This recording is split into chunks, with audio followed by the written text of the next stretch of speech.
उम्मीद करते हैं आप सब अच्छे होंगे और आपकी तैयारी भी बहुत अच्छी चल रही होगी। आज आपके लिए फिर से बहुत ही महत्वपूर्ण क्लास होने वाली है। ये एक ऐसा टॉपिक है, चाहे आप जिस भी एग्ज़ाम की तैयारी कर रहे हो, 1 से 2 प्रश्न आपके इस टॉपिक से बनते हैं। तो इस बात की हम गारंटी ले सकते हैं, अगर आपने इस टॉपिक को आज अच्छे से पढ़ लिया तो आने वाले आपका कोई भी एग्ज़ाम हो, इस टॉपिक से आपका कोई भी क्वेश्चन गलत नहीं होगा। क्योंकि इस टॉपिक को हम आज कुछ इस तरीके से पढ़ाएंगे, अभी तक इस टॉपिक से आपके जितने भी क्वेश्चन बने वो हम सारे इस वीडियो में कवर करेंगे। एक एक क्वेश्चन जो आपके एग्जाम में बने हुए हैं और जिनकी बनने की संभावना है। तो अगर आप इस वीडियो को लास्ट तक देखेंगे तो आपके इस टॉपिक से एक भी क्वेश्चन गलत नहीं होगा आने वाले समय में। तो चलिए देखते हैं। सबसे पहले हम थ्योरी का पोर्शन जो इस टॉपिक का है उसको हम लोग अच्छे से कवर करते हैं, उसके बाद हम इसके क्वेश्चन सॉल्व करेंगे। अगर आपने थ्योरी अच्छे से पढ़ी गई तो आपका हर एक क्वेश्चन जो भी आपका इस क्लास में होने वाला है वो सारे आप अच्छे से सॉल्व कर पाएंगे उन क्वेश्चनों को। तो सबसे पहले देखते हैं, आज आपका जो टॉपिक है उसको हम लोग क्या बोलते हैं, नागरिकता। ठीक है, इसको हम लोग अंग्रेजी में कहते हैं सिटीजनशिप। ये आज आपका टॉपिक होने वाला है। तो सबसे पहले आपसे कहा गया है कि भारतीय नागरिकता प्राप्ति हेतु 5 प्रकार आपके कौन से हैं। तो सबसे पहले जन्म से, फिर उसके अलावा दूसरा पॉइंट है वंशाधिकार द्वारा, फिर उसके बाद है पंजीकरण के द्वारा, फिर है देशीकरण के द्वारा, फिर आपका है भूमि के अर्जन के द्वारा। ये जो है भारतीय नागरिकता प्राप्ति हेतु 5 प्रकार हैं आपके। उसके बाद आपका सबसे पहला पॉइंट इसमें ये कहता है कि भारतीय संविधान किस प्रकार की नागरिकता प्रदान करता है। तो आपको ये बात अच्छे से याद रखनी, क्योंकि ये क्वेश्चन आपके एग्जाम में आया है। तो जो आपका भारतीय संविधान है ये आपको एकल नागरिकता प्रदान करता है। आगे देखते हैं, फिर आपसे पूछा जा सकता है कि जो आपका संयुक्त राज्य अमेरिका है यानी यूएसए ने दोहरी नागरिकता के सिद्धांत को अपनाया है। तो अगर आपसे एग्जाम में पूछा जाए कि दोहरी नागरिकता के सिद्धांत को किसने अपनाया है तो आप तुरंत बताएंगे संयुक्त राज्य अमेरिका ने। अगर आपसे पूछा जाता है एकल नागरिकता के प्रावधान को किसने अपनाया है तो आप बताएंगे भारत ने। ये दोनों बातें आपको अच्छे से याद रखनी है, दोनों बातें आपके लिए बहुत ही महत्वपूर्ण है। आगे देखते हैं, फिर आपसे कहा गया नागरिक संशोधन अधिनियम 2019 में किन देशों के हिंदू, बौद्ध, सिख, जैन, पारसी तथा ईसाई नागरिकों को भारत की नागरिकता प्रदान करने का प्रावधान है। तो देखते हैं कौन से वो देश हैं। तो सबसे पहला आपका हो जाएगा पाकिस्तान, फिर है बांग्लादेश और फिर है अफगानिस्तान। ठीक है, यही वो 3 देश हैं जिनको जो है क्या है, नागरिकों को जो है क्या भारत की नागरिकता प्रदान करने का प्रावधान है नागरिक संशोधन अधिनियम 2019 के अंतर्गत। ठीक है, आगे देखते हैं।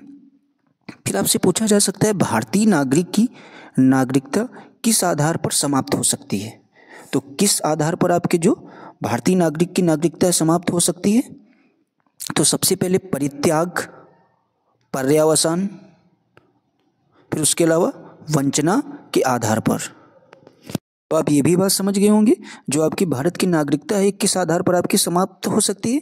तो परित्याग, पर्यावसान तथा वंचना के आधार पर जो है आपकी भारत की नागरिकता समाप्त हो सकती है। फिर आपसे पूछा जा सकता है भारत से बाहर लगातार कितने वर्षों तक रहने पर भारतीय नागरिकता समाप्त कर दी जाएगी। यानी अगर आप भारत से बाहर किसी भी देश में रह रहे हैं, अमेरिका, ऑस्ट्रेलिया, कहीं भी अगर आप रहते हैं, तो वहाँ पर अगर आप 7 वर्ष से ज़्यादा समय तक रहेंगे तो आपकी जो भारतीय नागरिकता है वो आपकी क्या समाप्त कर दी जाएगी। ठीक है, फिर आगे आपसे पूछा जा सकता है प्रवासी भारतीय दिवस कितने समयांतराल पर मनाया जाता है। ये भी आपके लिए इम्पोर्टेंट बात है। जो आपका प्रवासी भारतीय दिवस है ये आपके जो है प्रति 2 वर्षों के समयांतराल पर मनाया जाता है। ठीक है, आगे देखते हैं। अगर आपसे एग्जाम में पूछा जाता है कि नागरिकता से संबंधित आपके प्रमुख अनुच्छेद कौन कौन से हैं तो आप तुरंत उसका जवाब देंगे। 5 से जो आपके 11 आर्टिकल हैं ये आपके किससे संबंधित है, नागरिकता से। तो सारे आर्टिकलों के बारे में समझते हैं, इनका मतलब क्या है। तो सबसे पहले आपका अनुच्छेद 5 ये कहता है संविधान लागू होने के समय नागरिकता, यानी जब आपका संविधान लागू हुआ था उस समय नागरिकता। ठीक है, अनुच्छेद 6 और 7 का इतना महत्व बचा नहीं हुआ है, क्योंकि इन दोनों जो आर्टिकल हैं आपके लाने का मूल उद्देश्य क्या था, जब भारत और पाकिस्तान का विभाजन हुआ था उस टाइम ये दोनों जो आर्टिकल थे काफ़ी महत्वपूर्ण थे, लेकिन अब इतने इम्पोर्टेंट नहीं है, लेकिन दे रखे हैं तो इनको हम लोग देख लेते हैं एक बार क्या बोलते हैं। तो अनुच्छेद जो 6 है आपका ये कहता है पाकिस्तान से भारत को प्रव्रजन करने वाले व्यक्तियों को नागरिकता का अधिकार। इसके बाद अनुच्छेद 7 कहता है पाकिस्तान से प्रव्रजित व्यक्तियों को नागरिकता का अधिकार। अनुच्छेद 8 आपसे कहता है भारतीय मूल के उन लोगों को नागरिकता का अधिकार है जो भारत के बाहर रह रहे हैं। आपसे आर्टिकल 9 क्या कहता है, जिस व्यक्ति ने स्वेच्छा से विदेशी नागरिकता प्राप्त कर ली है। स्वेच्छा से मतलब आपका हो जाएगा स्वयं की इच्छा से। जिस व्यक्ति ने जो है विदेशी नागरिकता प्राप्त कर ली है उसकी जो है भारतीय नागरिकता क्या है, समाप्त मान ली जाएगी। ठीक है, ये आपका कौन से आर्टिकल से संबंधित है, आर्टिकल 9 से। ये बात आपके लिए इंपॉर्टेंट है। फिर आपसे आर्टिकल 10 कहता है नागरिकता संबंधी अधिकारों की निरंतरता। ठीक है, क्या है आर्टिकल 10 किससे संबंधित है, नागरिकता संबंधी अधिकारों की निरंतरता। यानी निरंतरता का मतलब ये है अगर आप कोई भी अपने देश के खिलाफ अनर्थ काम नहीं करेंगे तो जो है जब तक आपकी जो है भारतीय की नागरिकता जो है ये समाप्त नहीं की जाएगी। इसका मतलब सीधा सा ये है। फिर आगे देखते हैं अनुच्छेद 11 आपसे क्या कहता है, संसद द्वारा कानून बनाकर नागरिकता अधिकारों का नियमन। यानी अगर आपसे पूछा जा सकता है जो आपके नागरिकता अधिकारों का नियमन अगर करना है तो ये आप किसके द्वारा आप कानून बना सकते हैं, संसद के द्वारा। ठीक है, तो आपका किस आर्टिकल से संबंधित है, आर्टिकल 11 से संबंधित है। ये बात भी आपके लिए इंपॉर्टेंट है, आर्टिकल 11 आपके एग्जाम में पूछा जा सकता है। फिर आगे देखते हैं लक्ष्मीमल सिंघवी समिति किससे संबंधित है। तो आपको याद रखना है लक्ष्मीमल सिंघवी जो आपकी समिति है ये दोहरी नागरिकता से संबंधित है। ठीक है, फिर आपसे कहा जा सकता है किसी व्यक्ति द्वारा भारतीय बैंकों में धन जमा करके भारत की नागरिकता नहीं प्राप्त की जा सकती है। ठीक है, ये बात भी आपके लिए इम्पॉर्टेंट है, इसको भी आप अच्छे से नोट कर लीजिए। इसके बाद फिर आपसे पूछा जा सकता है भारतीय संविधान में एकल नागरिकता का प्रावधान किस देश से लिया गया है। जो आपके भारतीय संविधान है इसमें जो एकल नागरिकता का प्रावधान है ये आपके ब्रिटेन से लिया गया है। फिर अगर आपसे पूछा जाए भारतीय मूल के व्यक्ति का कार्ड धारक भारत में नहीं खरीद सकता है, क्या नहीं खरीद सकता है, कृषि भूमि। जो आपका PIO होता है इसका फुल फॉर्म आपका क्या हो जाएगा, पर्सन ऑफ इंडियन ओरिजिन। ठीक है, यानी भारतीय मूल के व्यक्ति का कार्ड धारक भारत में नहीं खरीद सकता है क्या, कृषि भूमि। ठीक है, आगे देखते हैं जो आपकी इंपॉर्टेंट चीज़ें कुछ चार्ट में दे रखी है इनको समझते हैं। इसमें आपका दे रखा है NRI, PIO और OCI। तो हमने आपको PIO का मतलब बता दिया है, पर्सन ऑफ इंडियन ओरिजिन। उसी तरीके से हम लोग देखते NRI का मतलब आपका क्या हो जाएगा, जो NRI का फुल फॉर्म आपका हो जाएगा नॉन रेजिडेंट इंडियन, यानी अप्रवासी भारतीय।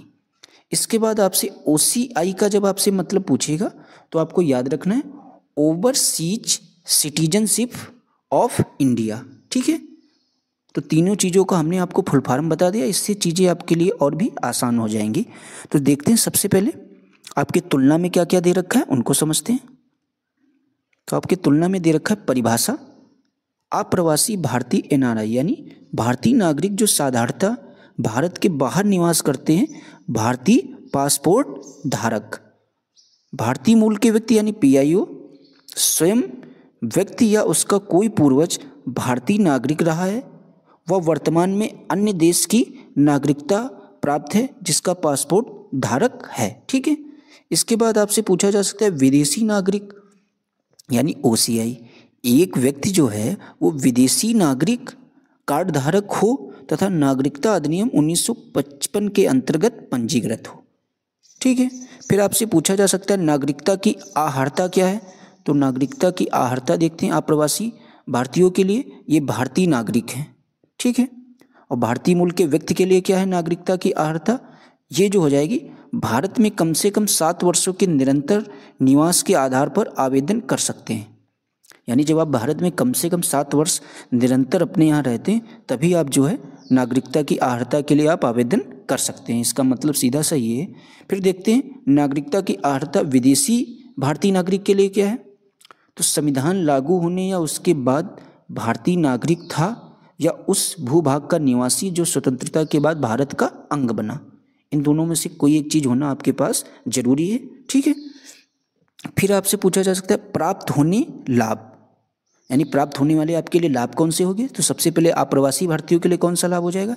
सभी लाभ जो सामान्यतः भारतीय नागरिकों को प्राप्त हैं वो सभी लाभ जो है किसको दिए जाएंगे? अप्रवासी भारतीयों को। ठीक है। इसके बाद आपसे पूछा गया है भारतीय मूल के व्यक्ति को कोई विशेष लाभ नहीं, यानी जो लाभ दिए जाते हैं वही लाभ। इसके बाद विदेशी भारतीय नागरिक के लिए एक FRRO व FRO वाले लाभ के साथ पंजीयन से छूट भारत में कितनी भी अवधि तक ठहराव के लिए। ठीक है। आगे देखते हैं। वीजा अप्रवासी भारतीयों के लिए नहीं है और जो भारतीय मूल के नागरिक हैं उनके लिए हाँ, और जीवन भर बिना वीजा आ सकते हैं। ऐसा किसके लिए? ये आपके जो है विदेशी भारतीय नागरिक के लिए। ठीक है। फिर आपसे मताधिकार जो है ये क्या है? अप्रवासी भारतीयों के लिए दे दिया गया है और जो भारतीय मूल के क्या हैं आपके भारतीय मूल के व्यक्ति हैं उनको नहीं। उसके बाद में जो आपके कौन से व्यक्ति हैं? विदेशी भारतीय नागरिक हैं, उनके लिए भी नहीं। फिर आपके लिए एक बार नोट करके दे रखी है, इसको भी समझते। LM सिंघवी की अध्यक्षता में गठित समिति ने प्रतिवर्ष 9 जनवरी को प्रवासी भारतीय दिवस मनाने की अनुशंसा की है। ये बात आपके पेपर में कई बार एक नंबर में आई है कि जो प्रवासी भारतीय दिवस है इसको किस दिन मनाया जाता है? तो आपका 9 जनवरी को मनाया जाता है। ठीक है। तो आपको ये बात याद रखनी है। आगे देखते हैं, इससे संबंधित आपके कुछ महत्वपूर्ण क्वेश्चन होने वाले हैं, उसको हम लोग समझते हैं। तो सबसे पहला आपका क्वेश्चन क्या है? भारतीय संविधान के किन अनुच्छेदों में नागरिकता संबंधी प्रावधान किए गए हैं? तो किन अनुच्छेदों में? अभी आपने थ्योरी अगर अच्छे से पढ़ी होगी तो आप इसका तुरंत जवाब दे देंगे चंद सेकंड में। अनुच्छेद 5 से 11 जो है ये आपके नागरिकता संबंधी प्रावधान है। तो आपका पहले का राइट ऑप्शन बी बिल्कुल सही हो जाएगा। दूसरा क्वेश्चन कहता है भारतीय संविधान निम्नलिखित में से कौन सी नागरिकता प्रदान करता है? तो कौन सी नागरिकता भारतीय संविधान प्रदान करता है? आपने अच्छे से थ्योरी में पढ़ा होगा, एकल नागरिकता। अगर यहीं पर आपसे पूछा जाता दोहरी नागरिकता कौन प्रदान करता है तो तुरंत आप बताते USA। फिर आगे देखते हैं, तीसरा क्वेश्चन आपसे क्या पूछा गया है? किस अनुच्छेद के तहत संसद को नागरिकता के संबंध में कानून बनाने का अधिकार प्रदान किया गया है? जब आपने अनुच्छेद भी आर्टिकल पढ़े थे 5 से 11, तो जो है नागरिकता के संबंध में कानून बनाने का अधिकार जो है संसद को किस अनुच्छेद में प्राप्त किया गया? आपने अच्छे से अगर पढ़ा होगा तुरंत आप इसका जवाब देंगे अनुच्छेद 11 में। ठीक है। तो आपका तीसरे का राइट जवाब डी बिल्कुल सही हो जाएगा। चौथा क्वेश्चन देखते हैं क्या कहता है? भारतीय नागरिकता नहीं प्राप्त की जा सकती है। तो आपने जो पांचों चीज़ें नागरिकता प्राप्त करने के लिए पढ़ी थी आपने चार्ट में, उसमें से देखिए इसमें कौन सा नहीं है। तो आप देखेंगे तो इसमें आपका यही नहीं है, भारतीय बैंक में धन जमा करके जो है आप भारत की नागरिकता नहीं प्रदान कर सकते हैं। ये क्वेश्चन आपके लिए मोस्ट इंपॉर्टेंट है। आगे देखते हैं, देशीकरण द्वारा नागरिकता प्राप्ति का एक तरीका क्या है? तो नागरिकता प्राप्ति का देशीकरण द्वारा कौन सा एक तरीका आपके लिए सही हो जाएगा? तो ये हो जाएगा विदेशी पुरुष से क्या करने पर? विवाह करने पर जो है आप देशीकरण द्वारा नागरिकता प्राप्ति का एक ये तरीका आपका हो जाएगा। ठीक है। अगर आपसे पूछा जाए देशीकरण द्वारा नागरिकता प्राप्ति का एक तरीका कौन सा है, तो विदेशी पुरुष से विवाह कर लेने पर यानी शादी कर लेने पर। फिर आपसे 6 नंबर क्वेश्चन पूछता है, नागरिक बनने की निम्नलिखित शर्त में से एक आवश्यक शर्त आपके लिए क्या है? तो एक आवश्यक शर्त आपके लिए हो जाएगी राज्य की क्या? सदस्यता। तो 6 का आपका राइट जवाब ए बिल्कुल सही हो जाएगा। आगे देखते हैं, क्वेश्चन नंबर आपका 7 क्या कहता है? पाकिस्तान से आकर भारत में नागरिकता प्राप्त करने संबंधी प्रावधान का वर्णन निम्नलिखित में से किस अनुच्छेद में वर्णित है? तो आपने देखा था अनुच्छेद 6 और 7 जो है विभाजन के समय आए गए थे, भारत और पाकिस्तान के विभाजन के समय। तो आप लोगों को अच्छे से याद रखना है, अनुच्छेद 6 और 7 इससे संबंधित होंगे। तो 7 आपके ऑप्शन में नहीं, तो आप इसका जवाब तुरंत क्या दे देंगे? अनुच्छेद 6 जो है पाकिस्तान से आकर भारत में नागरिकता प्राप्त करने का संबंधी प्रावधान का वर्णन किस अनुच्छेद में है? यानी अगर आप पाकिस्तान से आकर भारत में रह रहे हैं तो किस तरीके से आप नागरिकता किस आर्टिकल के अंतर्गत प्राप्त कर सकते हैं? तो अनुच्छेद 6 के अंतर्गत। फिर आपसे पूछा जा सकता है नागरिकता के लोप होने का एक नियम क्या है? नागरिकता के लोप होने का नियम आपका एक इनमें से ये हो जाएगा, देशद्रोह का अपराध सिद्ध होने पर। अगर आपकी नागरिकता समाप्त किस वजह से की जा सकती है? जब आप पर देशद्रोह का अपराध सिद्ध हो जाएगा तभी आपकी भारत की नागरिकता समाप्त की जा सकती है। तो ये भी आपके लिए इंपॉर्टेंट क्वेश्चन है, इसको आप लोग जरूर तैयार कर लीजिए। फिर आपसे 9 नंबर क्वेश्चन पूछ सकता है, एक व्यक्ति नागरिकता के अधिकार कैसे खो सकता है? एक कारण हो सकता है, तो क्या कारण हो सकता है? तो आपको याद रखना है, एक व्यक्ति जो है वो 9 का आपका राइट ऑप्शन हो जाएगा। एक व्यक्ति जो है दूसरे राज्य की नागरिकता ले लेता है, यही जो है एक कारण हो सकता है। एक व्यक्ति के नागरिकता के अधिकार कैसे खो सकता है? तो आपका राइट जवाब 9 का बी बिल्कुल सही हो जाएगा। एक व्यक्ति दूसरे राज्य की नागरिकता ले लेता है।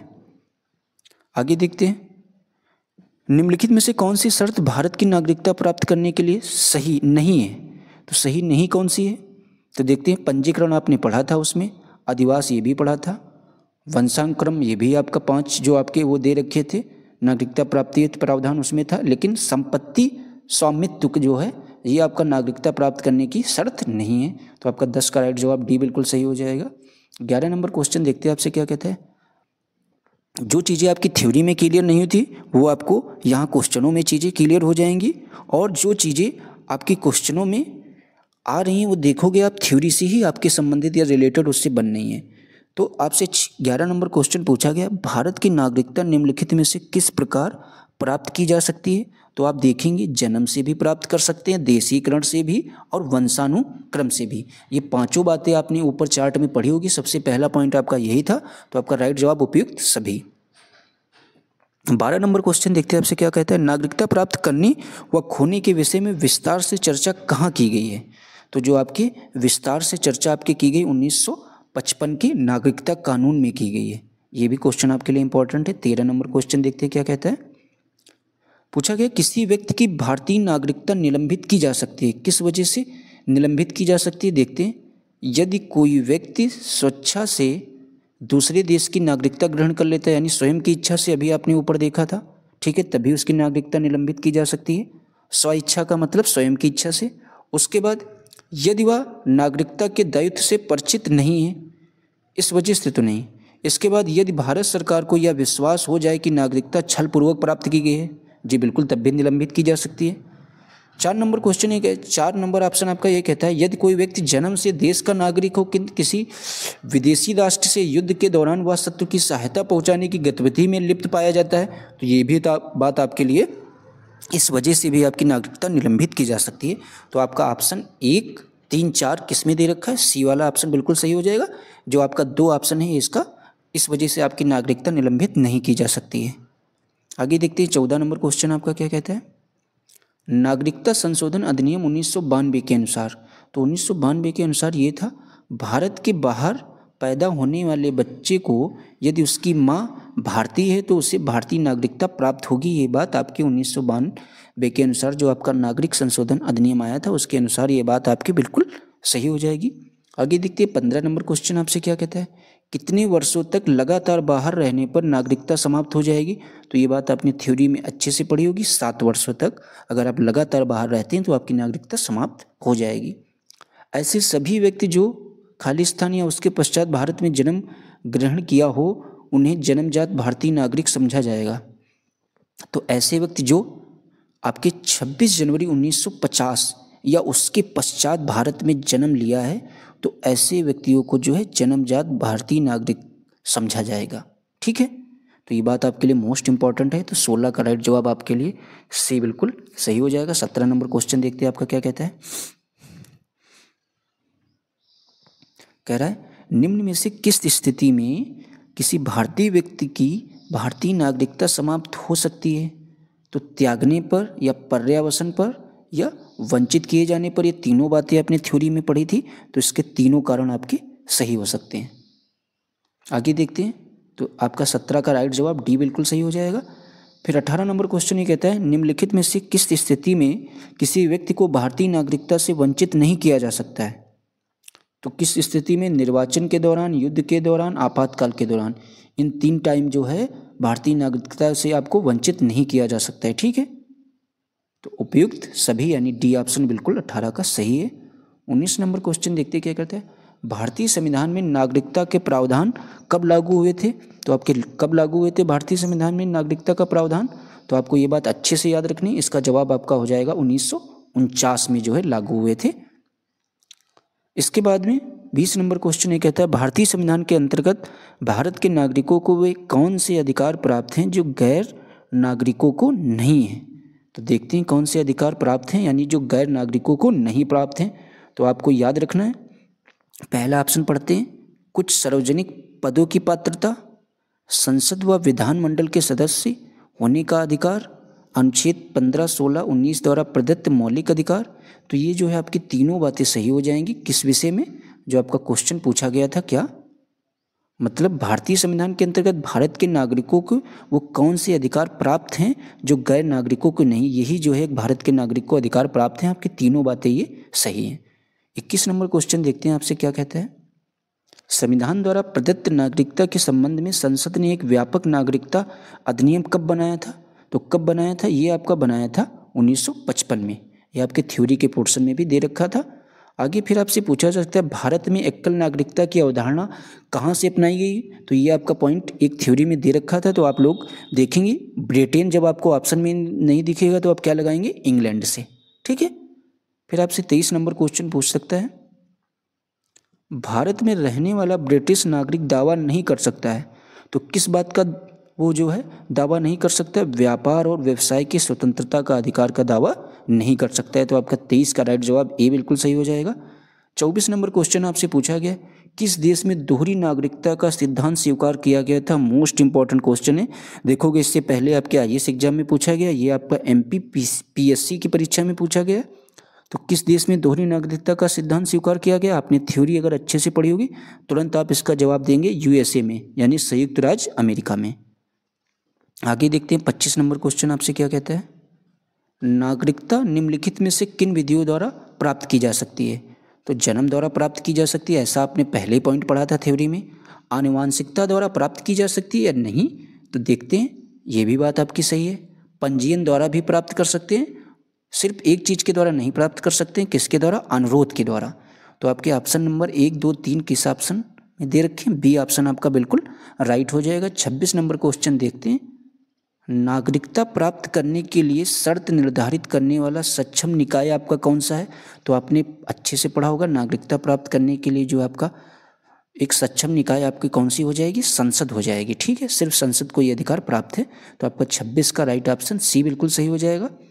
आपके नागरिकता संबंधित इतने ही क्वेश्चन अभी तक आपके एग्जाम में पूछे गए, वो हमने एक एक क्वेश्चन आपको करा दिया है और उम्मीद करते हैं आपको हमारी क्लास पसंद आई होगी। अगर आपको हमारा वीडियो पसंद आया हो तो प्लीज़ वीडियो को ज़्यादा से ज़्यादा लोगों में शेयर ज़रूर कर देना और वीडियो को लाइक और सब्सक्राइब भी कर देना। Thanks for watching.